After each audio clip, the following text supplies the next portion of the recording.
আসসালামু আলাইকুম রহমতুল্লাহি ওবরকাতুহ। সম্মানিত দর্শক, আমাদের বাংলাদেশের বহুল আলোচিত তত্ত্বাবধায়ক সরকার ব্যবস্থা এটি হাইকোর্টের একটি রায়ের মাধ্যমে ফিরে এসেছে। এটি খুবই জনপ্রিয় এবং রাজনৈতিক দলগুলোর দীর্ঘদিনের লড়াই এবং সংগ্রামের ফসল এটা ছিল। এবং বিশেষ প্রেক্ষাপটে একটা সুযোগ নিয়ে আওয়ামী লীগ সরকার এই তত্ত্বাবধায়ক যে সরকার পদ্ধতি এটি বাতিল করে এবং তাদের অনেকগুলো আবদার, অনেকগুলো স্বপ্ন, অনেকগুলো বিষয়াদি সেই আমাদের যে সংবিধানে অন্তর্ভুক্ত করে একটা ম্যাসিভ সংবিধান সংশোধন তারা করে, মানে বড় আকারের সংবিধান সংশোধন করে, যেটি পঞ্চদশ সংশোধনী নামে হিসেবে পরিচিত। সম্প্রতি এই পঞ্চদশ সংশোধনী বেশিরভাগ অংশ বাতিল করা হয়েছে এবং তত্ত্বাবধায়ক যে পদ্ধতি, সরকার পদ্ধতি পঞ্চদশ সংশোধনীর মাধ্যমে যেটি বাতিল করা হয়েছিল সেটিকে অবৈধ ঘোষণা করা হয়েছে। তো যেহেতু বাতিল করাটা অবৈধ, এখন সেটা ফিরে এসেছে বৈধ। এখন আমাদের সংবিধানের যে মূল তত্ত্বাবধায়ক পদ্ধতিটি যেভাবে ছিল বা এখন পর্যন্ত যদি আবার সেটা রিভাইভ হয়, যেভাবে আসে, তা এই মুহূর্তে আমাদের রাষ্ট্রের পক্ষে, রাজনৈতিক দলগুলোর পক্ষে হজম করা সত্যিকার অর্থে কঠিন একটি বিষয়। এখন আমরা অনেক কিছু করছি, অনেক কিছু হচ্ছে, এটি মানে আগেও যেভাবে হয়েছে সেটা প্রশংসা প্রাপ্য নয়, আর এখন যেটা হচ্ছে এটা সমর্থনযোগ্য নয়। বহু আগে সক্রেটিস অথবা প্লেটো, দুজনে যে কোনো একজন এই কথাটি বলে গেছেন। আমি ঠিক এক্স্যাক্টলি নামটা বলতে পারছি না। সেটা হলো, আইন হলো একেবারে জালের মতো, এটি প্রভাবশালী ধনীদের জন্য একেবারে জলবত্তরণম, মানে তারা যেভাবে চায় সেভাবে আইন হয়, আর এটি যারা অসহায়, দরিদ্র, দুর্বল তাদের জন্য মরণ ফাঁদ। আমরা দীর্ঘদিন ধরে দেখে আসছি আমাদের যে আইনগুলো বাস্তবে সেটা যারা প্রয়োগ করেন, আদালত বলেন, কোর্ট বলেন, কাছারি বলেন, অফিস বলেন, পুলিশ বলেন, মিলিটারি বলেন, এটি হাওয়ার উপর নির্ভর করে। মানে বাতাস এখন কোন দিকে প্রবাহিত হচ্ছে। যখন দক্ষিণে বাতাস প্রবাহিত হয়, সবকিছু অনুকূল থাকে, তখন একরকম, আর যখন প্রতিকূল থাকে তখন অন্যরকম। এই যে কোটা বিরোধী যখন আন্দোলন হলো, তখন এটি আসলে আইন আদালতে নিষ্পত্তি হওয়ার পর্যায়ে ছিল, এবং আইন আদালত যদি তখন ঠিক বাতাসটি বুঝতে পারত, তাহলে এখন এক ধরনের ইতিহাস রচিত হতো। কিন্তু যখন তারা বুঝতে পেরেছে, তখন কিন্তু বাতাস নিয়ন্ত্রণের বাইরে চলে গিয়েছে। তো সেই অর্থে সেই 2006 সন থেকে একেবারে 2024 সন পর্যন্ত আইন আদালতের চাঞ্চল্যকর, বিতর্কিত এবং আপত্তিকর অনেকগুলো বিষয়, নিম্ন আদালতের এবং উচ্চ আদালতের, রাতারাতি অতি দ্রুততার সাথে যেভাবে নিষ্পত্তি হয়ে যাচ্ছে, এই বিষয়গুলো আগামীতে যদি গণেশ উল্টে যায়, দক্ষিণের বাতাস যদি আবার উত্তর দিক থেকে প্রবাহিত হয়ে যায় বা প্রবাহিত হওয়া শুরু করে, দক্ষিণে হাওয়া আর একটা হলো উত্তরের হাওয়া, উত্তর পাড়ার হাওয়া, তখন এই বিষয়গুলো এখন যেগুলো হচ্ছে, এইগুলোর কয়টি কিভাবে থাকে এগুলো নিয়ে আলাপ আলোচনা যে হচ্ছে না তা নয়। মূল ব্যাপারটা হলো যে আমরা প্রতিদিনকার ঘটনা নিয়েই আমরা আলোচনা করতে অভ্যস্ত। আজকে যেটা হচ্ছে সেটা, আগামীকাল কি হবে, আগামী বছর কি হবে, 10 বছর পরে কি হবে, এটি আদৌ টিকবে কি টিকবে না, এই জিনিসগুলো আমরা ভেবে কখনোই কাজ করি না। আমাদের মধ্যে যে অবস্থা সেটা হলো, যে যায় লঙ্কায় সেই হয়ে রাবণ। যত কথা, যত আবেদন নিবেদন, যখন আপনি খারাপ অবস্থায় থাকেন তখন সব কিছু আল্লাহর কাছে আপনি সমর্পণ করেন, নিজেকে আল্লাহর সাহায্য চান, আর প্রতিপক্ষকে আপনি কিছু করতে না পেরে অভিশাপ দেন। আর যে মুহূর্তে আপনি আল্লাহর দয়ায় কিছু পেয়ে যান বা আপনার বিপদ কেটে যায়, অমনি আপনি ঠিক শরীরে একটা ঝাঁকুনি দিয়ে, এমন একটা হুঙ্কার দিয়ে দাঁড়িয়ে যান, মনে হয় না যে কোনো কালে আপনার কোনো বিপদ ছিল, এবং আল্লাহর কাছে আপনি কিছু বলেছেন, চেয়েছেন, এটাও আপনি স্মরণ করতে চান না। অনেকে তো আল্লাহকে অস্বীকারই করে বসে, এবং এই কথা আমার বক্তব্য নয়, স্বয়ং আল্লাহ পবিত্র কালামে পাকে এভাবেই বলেছেন যে তাদের অবস্থা দেখে মনে হয় তারা যে কখনো বিপদে ছিল এটা তারা মানে মনেই করে না।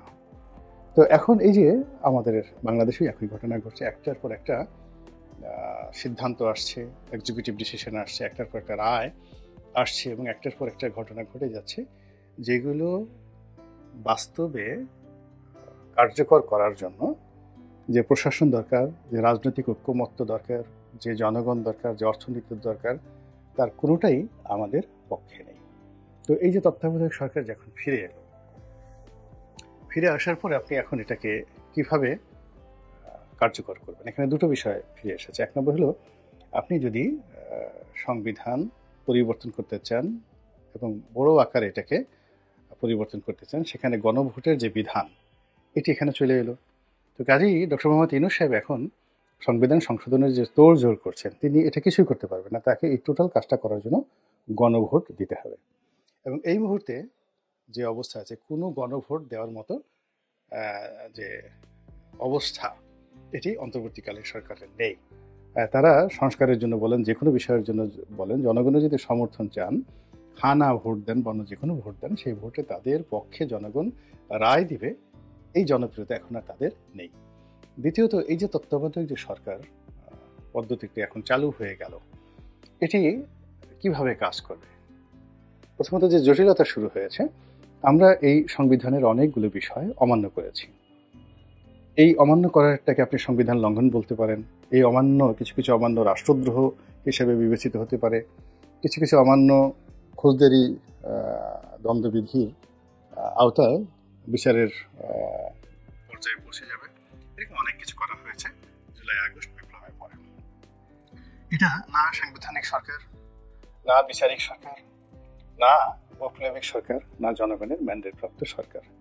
এখান থেকে তাল এনে, ওখান থেকে গোল এনে, ওখান থেকে খাম এনে, ওখান থেকে খাম্বা এনে, ওখান থেকে হাম্বা এনে, সব মিলিয়ে কেমন যেন একটা আলু ভর্তা তৈরি করা হয়েছে। এবং সেই আলু ভর্তা এখন না এটাতে আলুর টেস্ট আছে, না এটাতে চপ এর টেস্ট আছে, নাথিং। কেমন যেন একটা অবস্থা তৈরি হয়ে গেছে। তো সেই অবস্থাতে যখন এখন তত্ত্বাবধায়ক সরকারের বিধানটি এলো, তাহলে এখন তত্ত্বাবধায়ক সরকার কিভাবে গঠিত হবে? যদি গঠিত হয়, তাহলে অন্তর্বর্তীকালীন সরকারের অবস্থা কী হবে?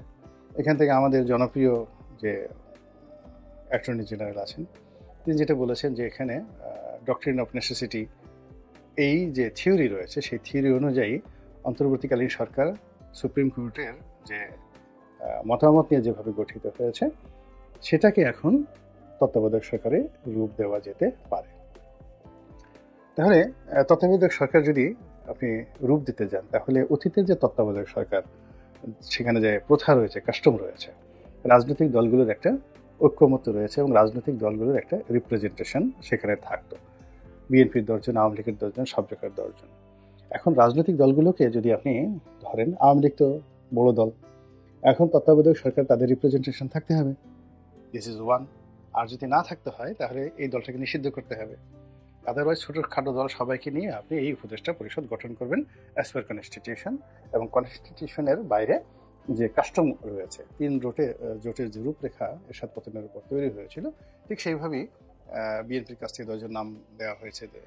তারপরে শেষে যাকে বলা হয় আওয়ামী লীগের কাছ থেকে 10 জন নিয়ে তারা এভাবে একটা উপদেষ্টা কমিটি গঠন করলো সিভিল সোসাইটিকে নিয়ে। আর এখানে প্রধান যে ব্যক্তি, তিনি হবেন সুপ্রিম কোর্টের একেবারে সদ্য সাবেক প্রধান বিচারপতি। এখন যদি আপনি হাইকোর্টের এই রায়টা মানেন, অ্যামেন্ডমেন্টটা গ্রহণ করেন, এটা পার্টলি গ্রহণ করতে আপনি পারবেন, আপনাকে পরিপূর্ণভাবে গ্রহণ করবেন। তো পরিপূর্ণভাবে গ্রহণ করলে এখানে ডক্টর মোহাম্মদ ইউনূসের অন্তর্ভুক্তি, সেটা তো এই সংবিধান অনুযায়ী হবে না, এই রায় অনুযায়ী হবে না। এখানে সুপ্রিম কোর্টের প্রধান বিচারপতি যিনি আছেন, একেবারে সর্বশেষ প্রধান বিচারপতি, তিনি তো সেই শেখ হাসিনা জমানার প্রধান বিচারপতি। তো এটাকে আওয়ামী লীগ, বিএনপি কখনো মেনে নেবে? আর যদি বিএনপি সেটা মেনে না নেয়, তাহলে জামাত কি মানবে? কেউ মানবে না, কেউ মানবে না। তাহলে এই রায়ের ফলে একটা জটিলতা শুরু হয়ে গেল, আর নতুন একটা জটিলতা শুরু হয়ে গেল।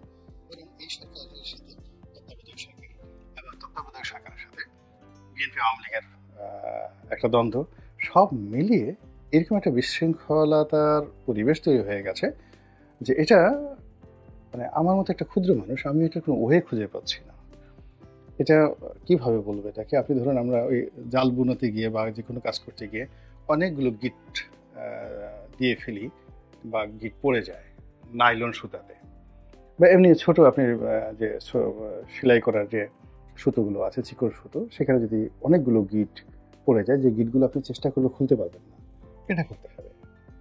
এবং কেটে ফেললে যে একটা বিচ্ছিন্নতা চলে আসবে, সেই সুতার যে স্বাভাবিক যে লেন্থ অ্যান্টি স্ট্রেংথ এটা থাকে না।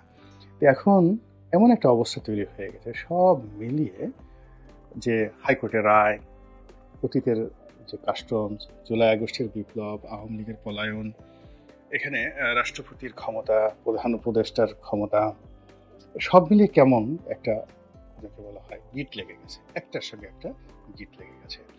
এবং এর ফলে কি হলো, এই সময়টিতে অনেক কিছু এসেছে যেটাকে অনেক সময় হলে আনন্দের বন্যা পড়ে যেত। যেমন যে হাইকোর্টের যে রায়টি, এটা যদি জুলাই মাসে আসতো, টেকনাফ থেকে তেঁতুলিয়া পর্যন্ত আনন্দের বন্যা কিন্তু বয়ে যেত, সমস্ত মানুষ একেবারে খুশিতে টকবক হয়ে যেত। কিন্তু এই রায়টি এই সময়টাতে এলো, একটা বিজয় মিছিল করার মতো মন মানসিকতা কারোরই নেই। বিএনপি জামাত কেউ এটাকে স্বাগত জানিয়ে আনন্দ মিছিল করেনি। এটা একটা জাস্ট একটা রায় হিসেবে হয়ে গেছে। এর কারণ হলো এটা বাস্তবায়ন করা যাচ্ছে না। এটা অনেকটা বৃদ্ধের তরুণী ভার্জার মতো, একেবারে 80-90 বছরের বুড়া মরে যাচ্ছে। তো সেই সময় পৃথিবীর সবচেয়ে সুন্দরী রমণীর সঙ্গে তার বিয়ে দেওয়া হলো এবং বাসরের ব্যবস্থা করা হলো। বুড়ার তখন মরণ যন্ত্রণা, সে কি করে এটাকে ভোগ করবে? তার এই শিশু মানে তার এই যে তরুণী ভার্যা স্ত্রী, এটি তার জন্য একটা বিশাল লায়াবিলিটিস হয়ে যাবে। সে লোভাতুর হবে, তার বেঁচে থাকার আকাঙ্ক্ষা জাগবে, কিন্তু মৃত্যু তো তাকে ডাকছে। এবং এটি চমৎকার একটা সিনেমা আছে, অন্তর্জলি যাত্রা, অসাধারণ সুন্দর একটা সিনেমা আছে এই বৃদ্ধের তরুণী ভার্যা নিয়ে। আপনারা সময় থাকলে সেটা দেখে নেবেন আর কি। তো একইভাবে এখন বাংলাদেশের যে সমস্যা, চলমান সমস্যা, 1 নম্বর সমস্যা আইন শৃঙ্খলা রক্ষা করা, 2 নম্বর সমস্যা অর্থনীতি, 3 নম্বর সমস্যা কর্মসংস্থান, 4 নম্বর সমস্যা হলো রাজনৈতিক দলগুলোর ঐক্যমত্য। সব মিলিয়ে এই সমস্যাগুলোর মধ্যে আমরা এতটা ঘূর্ণির ঝড়ের মতো ঘূর্ণির পাকে ঘুরছি, শুধু ঘুরছি আর ঘুরছি। আর সেই ঘূর্ণির মধ্যে হঠাৎ করে তত্ত্বাবধায়ক সরকারের যে বিষয়টি এলো, সেই বিষয়টি আমাদের জন্য আনন্দের বার্তা এই মুহূর্তে বয়ে আনেনি, বরং চলমান সমস্যার সঙ্গে আরও এই রায়টি এই প্রশাসনের জন্য, রাষ্ট্রযন্ত্রের জন্য, ডক্টর মোহাম্মদ ইউনূসের জন্য, আন্দোলনকারীদের জন্য, রাজনীতিবিদদের জন্য একটা অতিরিক্ত বার্ডেন হয়ে দেখা দিল। আল্লাহ আমাদের সবাইকে হেদায়েত দান করুন এবং হেফাজত করুন। আসসালামু আলাইকুম ওয়া রাহমাতুল্লাহি ওয়া বারাকাতুহু।